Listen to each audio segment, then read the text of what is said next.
aqui na quarta camada, o que é estar qual é que é a motivação do sujeito de quarta camada? A motivação do sujeito de quarta camada é uma motivação de estabilizar os seus contornos interiores afetivos. Essa é a motivação na quarta camada. Vamos transformar isso aqui numa coisa prática, né? A motivação da pessoa que está na quarta camada, ela é sempre autorreferente. Ela sempre tem relação com uma entrada no mundo em si e o cálculo de como isso impacta dentro de si. Ora, o que é isso? Qual que é o nome disso? Isso é propriamente o afeto. A gente pode chamar assim. Quer dizer, você fala uma coisa para mim, né? Se eu pego isso que você fala e transformo na comparação com algo que eu já tinha antes dentro de mim, você entende que esse é um movimento autorreferente? Dá para entender isso? Ou seja, para o sujeito da quarta camada, tudo é uma autorreferência. Tudo é sobre ele. Tudo é uma comparação dele com o que o outro fala, dele com o que ele já foi, dele com... Entendeu? É sempre uma comparação dele com ele, com ele, com ele. É um tipo de... É uma relação egóica, egocêntrica, claro. Tá? A motivação do sujeito de quarta camada é estabilizar, né? Conhecer, estabilizar, determinar os seus contornos interiores. Eu vou explicar. Então,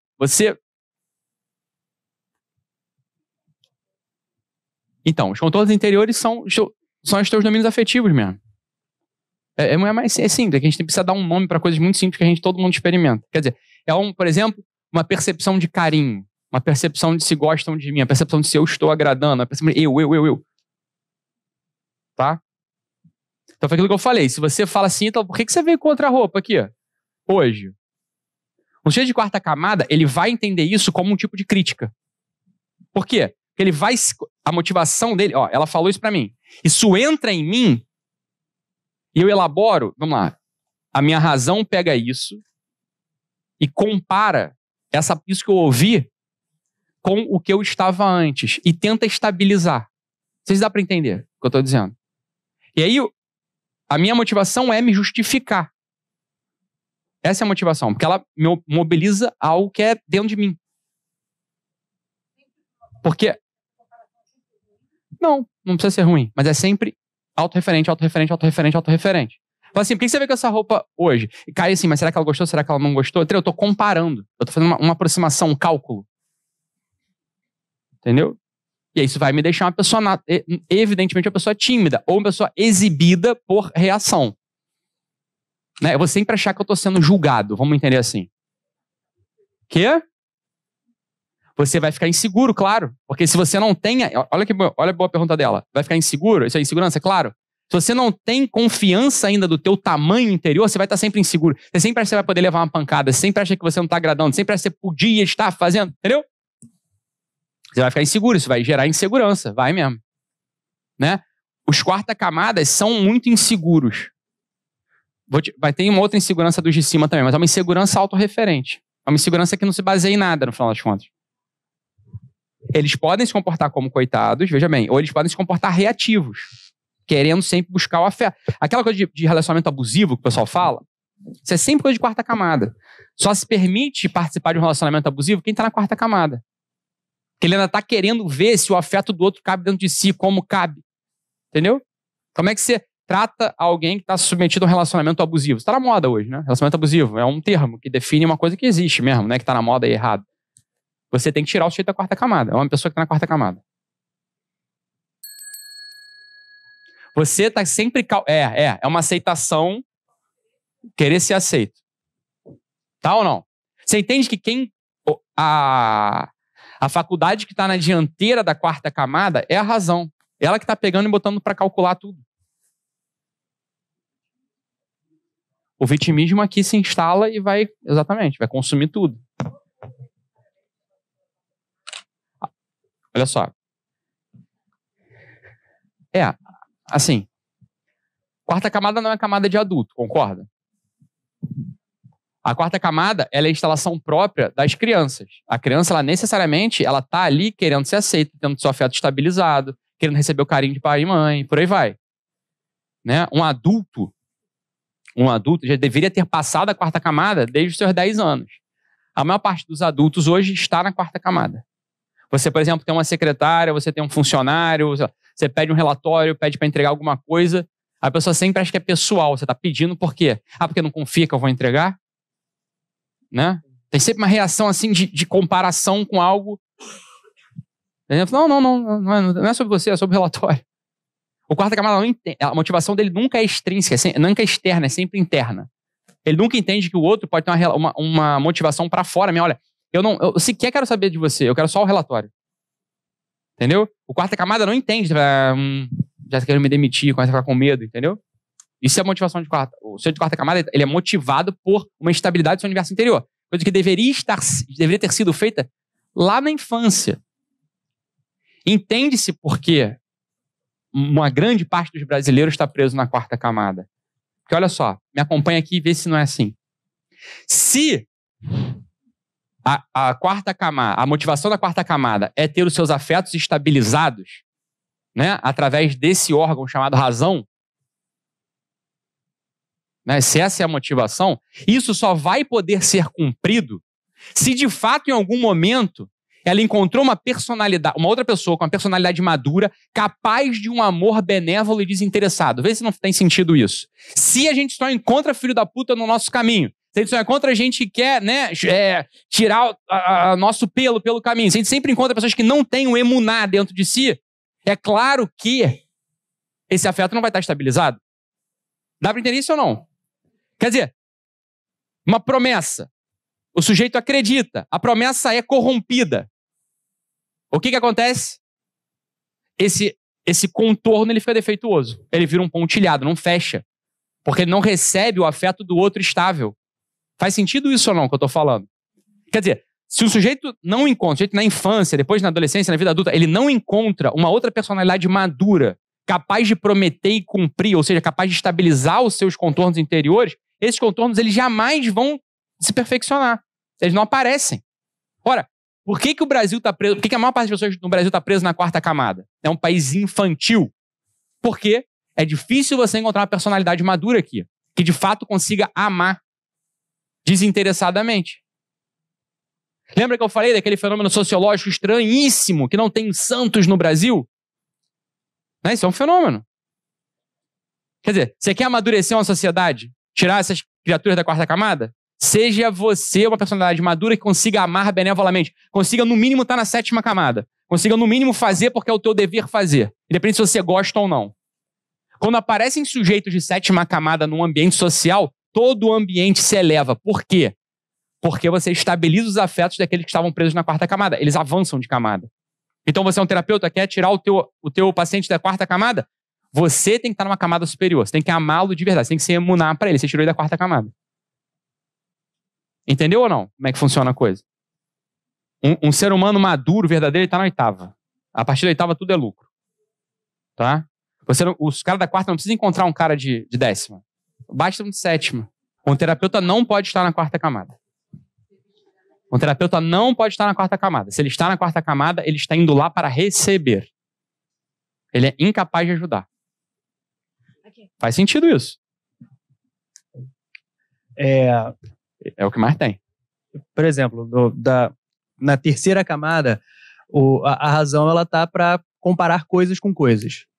Ver se eu posso pensar por esse raciocínio. Né? Eu sou criança, tal, descobri que eu tenho um negocinho aqui que eu consigo comparar coisas com coisas. Olha que legal. Isso aí, Olha que legal. Isso aqui é comparado com isso aqui é uma garrafa, legal. Só que a partir de um determinado momento, eu começo a descobrir que eu tô aqui. Então eu posso comparar isso comigo. Isso. Então eu gosto disso, não gosto disso. Uhum. Ou isso me agrada, ou isso não me agrada. Antes você não tinha um referencial de comparação. Agora você é o referencial de comparação. Pode ser? Perfeito. Não pode ser não, é isso mesmo. A quarta camada ela é egocêntrica. Você é o centro. Entendeu? Não tinha isso. Você não tinha um centro ainda. Ítalo, você falou que quando um quarta camada se encontra com sétima, isso é possível dele sair da quarta camada. Ele efetivamente sai, ou ele, por ver algo superior acontecendo diante dele, que é moralmente superior, ele se constrange e começa pelo menos a imitar aquilo, ou buscar aquilo, porque assim, se ele não teve essa estabilização do afeto dele, ou seja, apesar de ele ter vendo um cara até que que ama, que faz as coisas por dever, independente do acontecer, ele vai fazer porque tem que fazer, apesar dele ver assim, não, tem um cara ali que faz, já vi que faz.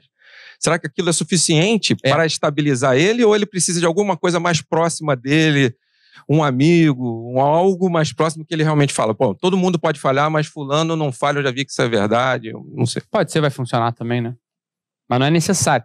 O quarta camada... Eu tô falando isso porque eu já vi ambientes de trabalho realmente crescerem quando pessoas superiores entram. Sim. Mas aí a minha dúvida é, eles evoluíram mesmo? Ou eles estavam ali só querendo um benefício... Ou eles entraram naquela vibe e falaram, pô, isso aqui é bom, hein? Esse jeito que esse cara dá certo fazer as coisas assim, funciona. Então, quer dizer, é isso aí. Esse é o princípio da coisa. Depois, enfim, se a coisa estabiliza ou não é outro problema. É porque, assim, no intuito de realmente concretizar e tirar o cara da quarta camada, a minha pergunta é para eu saber o que realmente tira. É uma coisa que aparece em todos os cursos, assim. A descrição da apostila é, a saída, ela é uma... Eu tô que ela vai levar o microfone, desculpa te interromper, só porque assim, desculpa, porque assim, para alguns, esse conhecimento dessa figura amorosa em Deus, às vezes é suficiente, ou seja, aprender que começar a se relacionar com um ser pessoal, Deus, que o ama dessa maneira, e aí ele começa a praticar aquilo com outros, às vezes ele próprio é prova para ele mesmo de que isso é possível. Claro. Visto que ele percebeu com a divindade esse amor perfeito e ele então começa a agir assim com os outros, ele fala, eu sei que é real viver assim, porque eu já comecei a viver assim. Claro, é isso aí. Vou traduzir. Então, lembra daquela aula que eu não entreguei? Como ser a quarta camada em um dia? Então, é isso aí. É exatamente isso. Você pode ser a quarta camada em um dia quando você entende que tem um ser que te transcende e te funda. Porque ele quis. E ele não vai retirar isso de você. Mas veja, não é uma percepção de qualquer aspecto de Deus, você está entendendo? Sequer é um aspecto religioso de Deus. Mas quando você entende essa noção do ser em ato puro, quer dizer, você olha para as coisas e fala, cara, as coisas são. Você tocou no ser. Quando você olha para os objetos, olha para as pessoas, as coisas não mudam, elas permanecem. Você percebe delas aquele que do ser. Lembra da tela que eu falei? Ora, quando eu pinto uma tela, tem matéria, tem forma e tem algo nela que é eu, que é a minha vontade, que é o que a precedeu. Falou, eu a criei. Eu criei aquela tela. Ela guarda algo de mim nela. Quando a gente, por contemplação, por esforço, a gente vai para o mundo e repara que existe esse elemento no mundo, você ganha um tipo de estabilidade, que é a estabilidade mais profunda que você pode ter. Você tem razão, é isso aí mesmo. Só que esse é o aspecto do Deus que você tem que procurar. Você procura qualquer outro aspecto, um Deus que me ama, um Deus que é bom, um Deus não sei o quê. Cara, você está frito. Porque isso tudo no limite você pode pensar que pode ser de outro modo. O ser não pode ser de outro modo. Estou falando pela razão. Tá entendendo? A gente consegue... O que se diz? Você não precisa de fé para acreditar em Deus, para entender Deus. A razão basta, a razão dá conta. E dá mesmo. A razão dá conta, não precisa de fé alguma. Aquele religioso que acha que precisa de fé para acreditar em Deus, ele ainda não entendeu picas do que é religião. Deus não é um ente de fé. Eu escandalizo vocês de algum modo? Não. Deus é uma necessidade metafísica. Você não precisa de fé para entender Deus, relacionar-se com Ele, falar com Ele, pedir coisa para Ele, aí é outra história. Né? Mas você chega-se à noção do Deus, uma necessidade metafísica absoluta, pela razão. É o que a gente fez aqui. Olha, é necessário que haja algo que antecede tudo.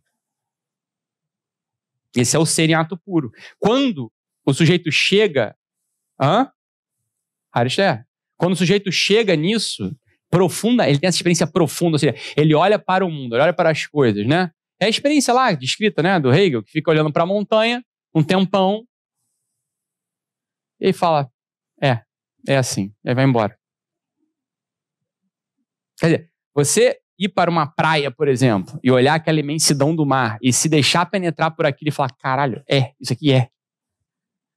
Né? Você olhar para um filho dormindo, você olhar para o teu marido, para a tua esposa, você olhar, contemplar, sem que ele te note de volta, você está olhando, tem uma estabilidade aqui, isso não vai deixar de ser. Dá um clique.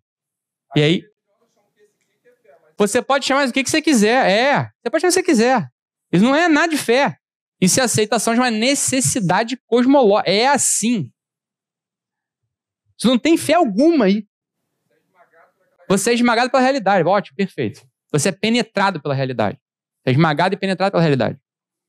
O ser, ele se torna uma necessidade. Você conta com isso. Diante dele você se move e é. O ser, ele se torna uma necessidade absoluta. Ele já é uma necessidade absoluta. Você percebe essa necessidade absoluta. Quando você percebe isso, toda a sua estabilização interior, ela, acontece. Ou seja, podemos todos daqui sair da quarta camada hoje. Todo mundo pode sair da quarta camada hoje. Você entender a necessidade do Deus, não o Deus da religião. Você está entendendo? Isso é outro problema. Mas existe um ser em ato puro, que precede tudo, que te doou o ser dele. Por isso você é. Porra, bicho, você é. Não tem mais motivo para você ter medo. Porque o medo do cara da quarta camada é ou não é. Entendeu? O meu afeto, ele é ou não é? Ele é ou não é aceito? Ele é ou não é bonito? Ele é... Você passa, você entende assim, cara, independe disso. Eu tenho uma consistência ontológica. Eu sou. Por participação, como se diz no jargão técnico. Né? Você quer entender por que é participação? Vai ler lá a obra do Cornélio Fabro. Os caras se dedicou a puta da vida inteira, tem 20 mil volumes lá, falam só essa porra. Baseado na percepção de que ele é. É uma petição de princípio. Ele saca. Isso é a razão que alcança. Quando o sujeito alcança isso, ele pode alcançar isso por esforço se ele quiser. Ele sai da quarta camada nesse minuto. E aí o que ele vai querer fazer? Ele vai testar a consistência dele no mundo.